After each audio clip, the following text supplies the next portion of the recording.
Okay, hey, so I'm Arman. I'm currently a pre-doctoral researcher at the Max Planck Institute for Security and Privacy. And today I will mention some work that I did there, but this talk will mainly be about my master's thesis, which focused on bugs in zero-knowledge proof programs. And it is a joint work with people at Nokia Bell Labs, at ZK Security, UCL, and the people at my university. So yesterday, when I was checking out the slides of Alex, I thought, who gave the first talk in this session, I thought it might be worthwhile to add these slides of why does this matter, and this refers to static analysis of circuit-based programs, because that's what the research was all about.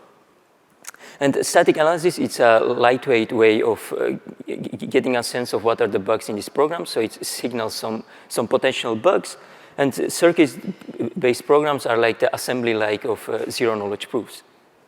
Because one might say here, why care about static analysis when, if formal verification is much more precise, and why are we focusing on circuit-based programs if ZKVMs are much more developer-friendly?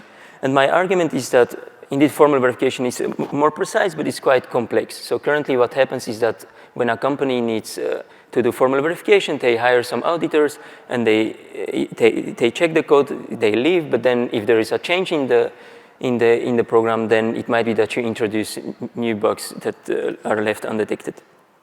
And then, formal verification is often also slow, so it causes timeouts.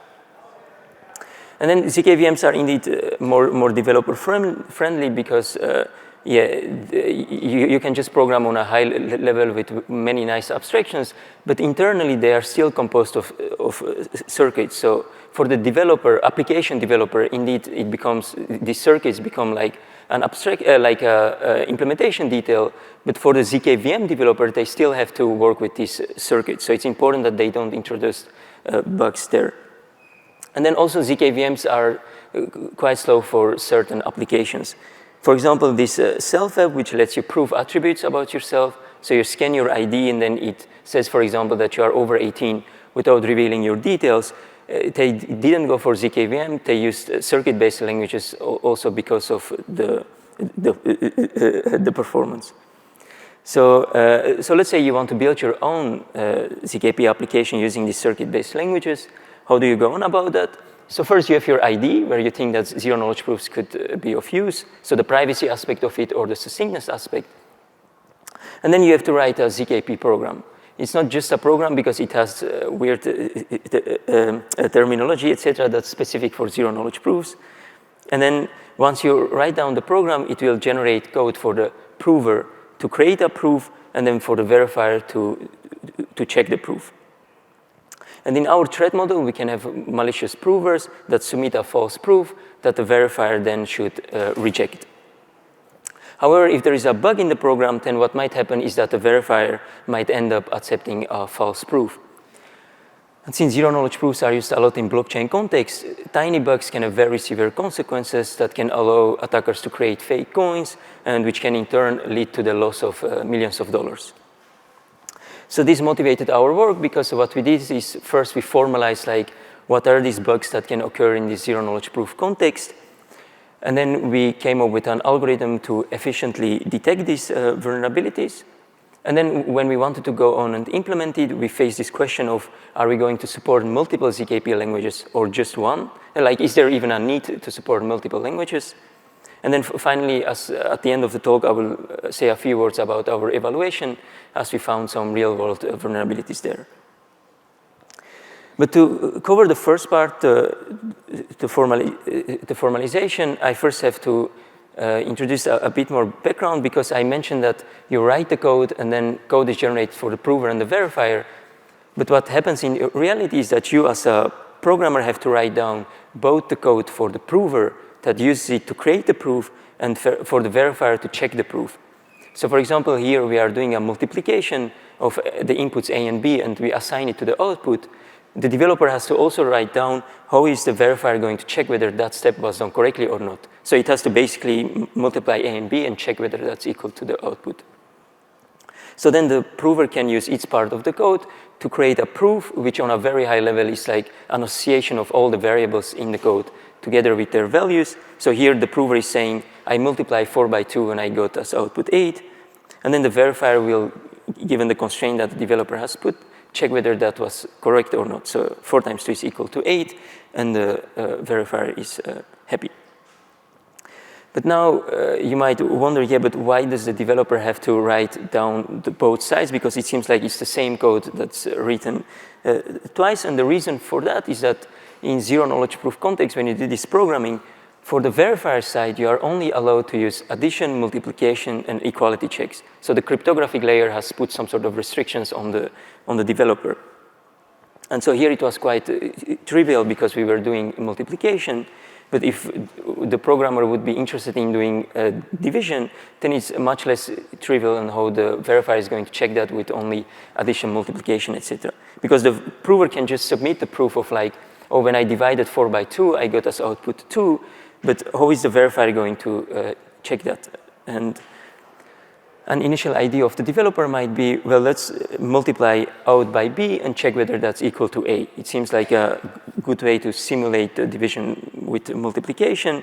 And then here we will check that 2 times 2 is equal to 4. And that's the case here, so the verifier is happy. And the developer might think, oh, this is all fine and it seems to work. But what if we divide by 0?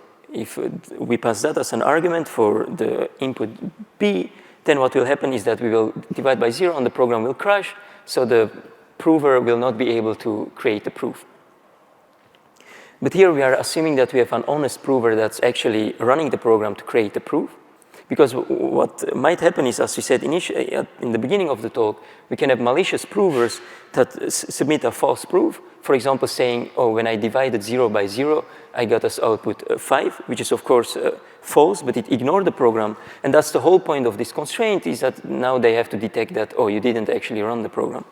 But in this case, what the verifier will do is it will multiply 5 by 0, it will check whether that's equal to 0, and it will end up accepting this false proof. Of course, this is a very artificial example with the division, but you can see that because of the fact that the developer has to think about these both sides, it can introduce discrepancies that eventually allow false proofs to pass the verification.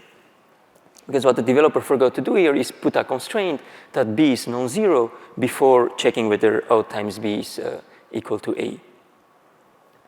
And these zero-knowledge proof language developers, they are aware of these issues that occur, so they provide protection mechanisms, and one of these mechanisms is called signal tags. So signals in this context are like variables, and this tag is like a specification that you can put on these variables. So here we could say that, oh, this variable b is supposed to be non-zero. So it's some sort of assumption that you put on the variable so that the caller will then take that into account. So first add the constraint and then kind of call this function. And the question that we might have here is, why isn't the developer just directly putting the constraints here in this function? Why are we putting these assumptions so that the caller has to take that into account? So it's extra work for the caller. And the reason for that is performance. Because in zero-knowledge proof context, when you are programming, you also want to minimize the number of constraints. So if we would have already put the constraint here and the caller would put the same constraint, then we would have the same thing twice. So instead we are like not putting the constraint, putting it as an assumption so that the caller can just put it once, and then we minimize the number of duplicated constraints. So hence we end up with many such assumptions in these library functions of zero-knowledge proof languages, but unfortunately the compiler does not verify by default whether you respect these assumptions or not. So you can just reuse a function, it has, or a template actually in this context, and it has this assumption, you violate it, and nobody will flag any issue. So hence we find many of these vulnerabilities in the wild where assumptions, etc., have been violated, so you get this discrepancy between this prover and the verifier side, and then people can exploit that to let false proofs pass verification. And this then brings us to our contributions. The first one is the formalization. And I will explain that in the paper there are formal definitions, but here I want to bring over the idea via this example of doing this division. So on the one hand, we have the computations, which is like the prover side, And then on the other side, we have the constraints, which is the verifier side. What our formalization proposes to do is to take the set of variables on each side. So you have A, B, and out on both sides. And then we propose to go over each of these possible values on both sides and check whether is there any discrepancy. Like, does it happen? Is there a case where, for example, here, the prover side crashes, but the verifier side still accepts it, or the other way around? So you get like a discrepancy because on one side, the prover could never generate these values because the program would crash, for example, but on the other side, it's this set of values is accepted, so you get an inconsistency. And we also take specifications into account. So if you would have put an assumption on the input to be non-zero, for example, then we say that everything is fine because we don't put the constraint, but it's put as an assumption on the caller. So it becomes problematic when you would call this function, but you would not put the necessary constraint to respect that assumption. So in an ideal scenario, you call this function and you put the necessary constraints. And this non-zero, of course, here is like very simplified syntax. To check that the value is non-zero in this context, it involves many mathematical equations, but yeah. So by using this formalization of, you have these inconsistencies and we take specifications into account, we manage to formalize a few vulnerabilities that occur a lot in this context. And one of them is this division by zero, but others are, for example, arithmetic overflows, etc. But of course, if you would just naively try to implement this formalization, it would mean going over all these possible values per variable. And in this zero-knowledge proof context, all these operations happen modulo prime p, which is a very huge value. So it would mean for each variable, you have to go over this many values, and that would be too slow. So in our paper also, we proposed mechanisms to approximate the two sides. So instead of going over all these possible values, we have a mechanism to approximate the prover side and also the verifier side. So on the prover side, we say that we shouldn't go over all these possible values, but we can just take the specifications as to give us a rough idea of what an honest prover is expected to do. So for example, here, if B is tagged with non-zero, then we know, okay, an honest prover is expected to pass non-zero values, and we can use that information to check whether, is the verifier actually doing that check or not. And on the verifier side, to approximate that side of the program, I will explain in the next slide how we exactly do it, but we have a mechanism that eventually lets us end up with this set of values for each variable. And this set of values, they basically denote of like, the only possible values that the verifier will ever accept for example, for the variable b, is the set between 0 and 5. And here, since we see that, in some cases it might accept the value 0, then we know, okay, this is enough to flag a bug because it was tagged with non-zero. The verifier had to check that b is supposed to be non-zero. And we are over-approximating, so sometimes we can include values that the verifier would actually never accept. It's static analysis. But of course, the question is, how do we end up with this set of values?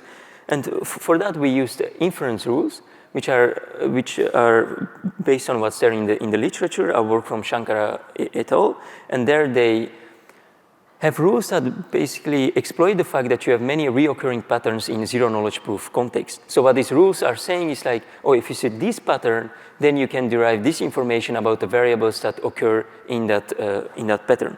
So for example, if you see on the verifier side that it's checking for x times x minus 2 is equal to be 0, then you know that the only values that the verifier will accept for x is all values between 0 and 2. And since we are over-approximating, we might also include this value 1, when in reality the verifier would never accept it.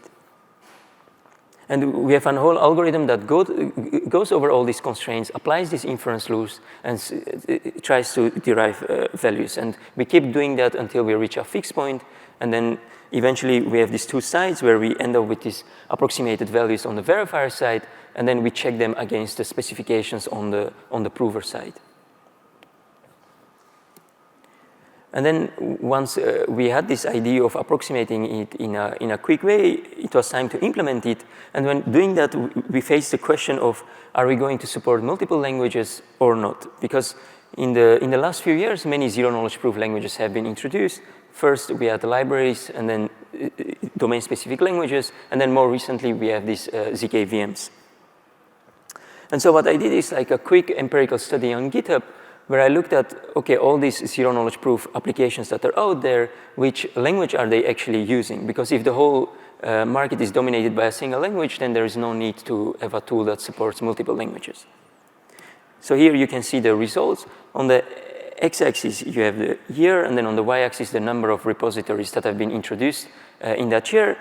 And you can see there isn't a single language that's dominating. For example, Noir is gaining traction, and Circom is being used a bit less. Of course, this isn't like the most realistic way to look at this, because it could be that there are many tutorial projects out there, but it gives us a rough idea.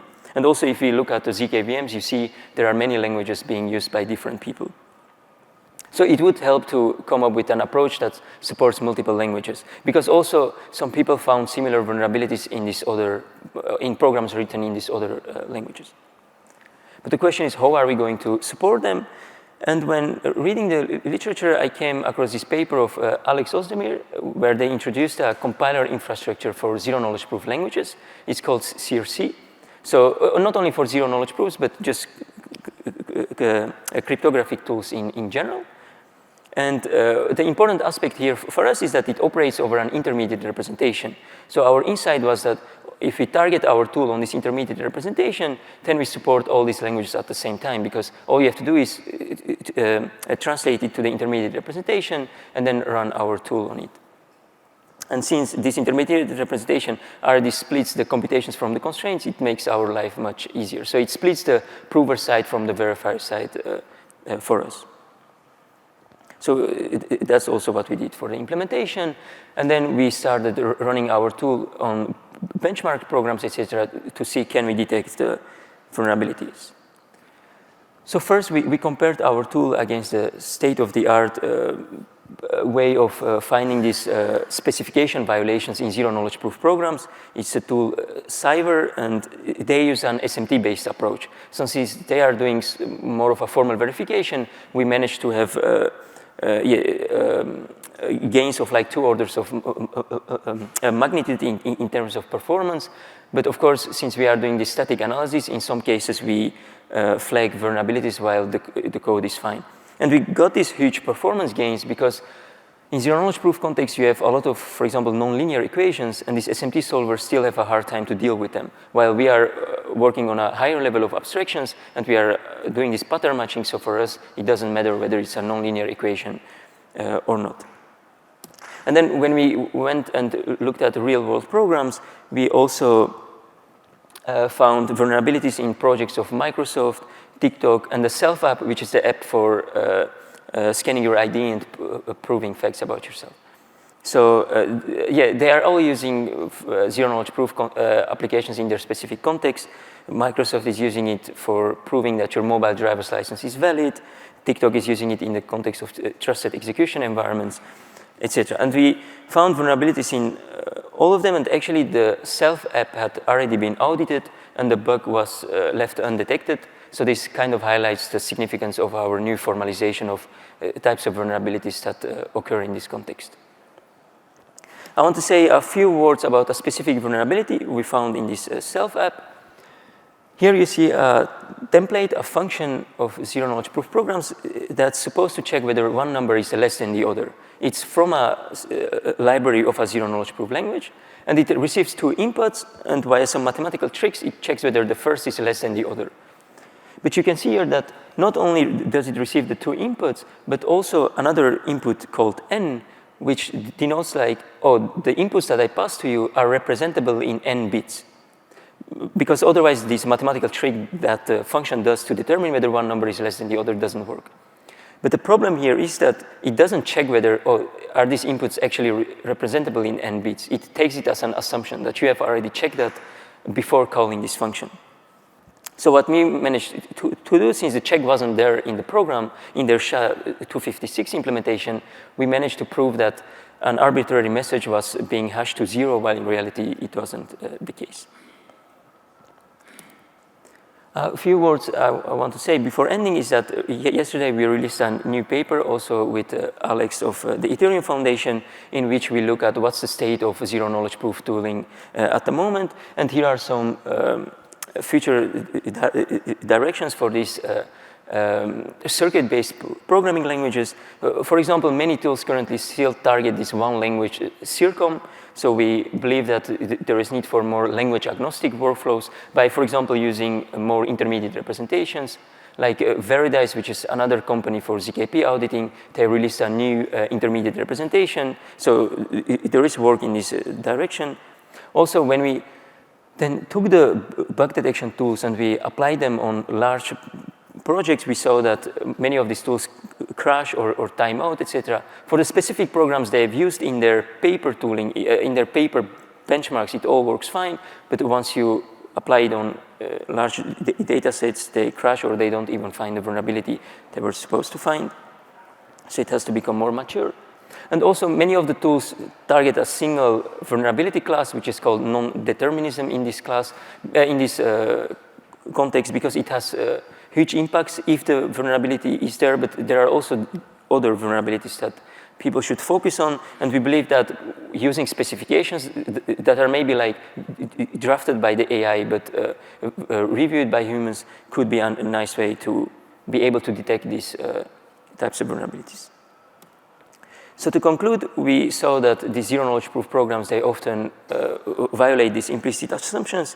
So our approach was to look at these computation-constraint discrepancies. And we also came up with ways to approximate them by using specifications on one side and these abstract values on the other side.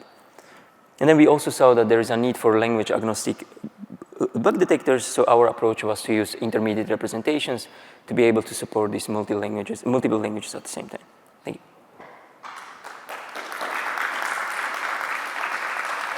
Thanks, Herman. I think we have time for lots of questions, unless there is a speaker who shows up for the next talk. Hi, great talk, thanks so much.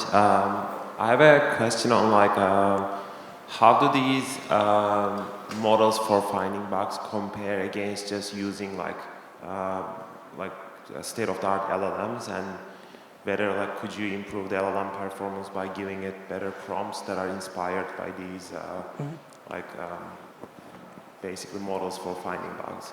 Yeah, so actually when I started looking at this line of research during my master's thesis, using LLMs for bug detection in a formal way wasn't even a thing. So very recently, also what Alex presented was you can use AI to also help with the formalization and then check whether there are bugs, etc. So we haven't yet explored the comparison between, because it's very recent. It happened in the last 2-3 months that people are starting to use Lean with AI to do the formalization. So we haven't looked into it, but I would think that we did compare with approaches that only use SMT solvers, and there, since they have timeouts, etc., it was an easy way to see, okay, if you do static analysis, it's much faster. But we haven't looked into, if you use this AI approach. So I think it's a nice future direction to look into.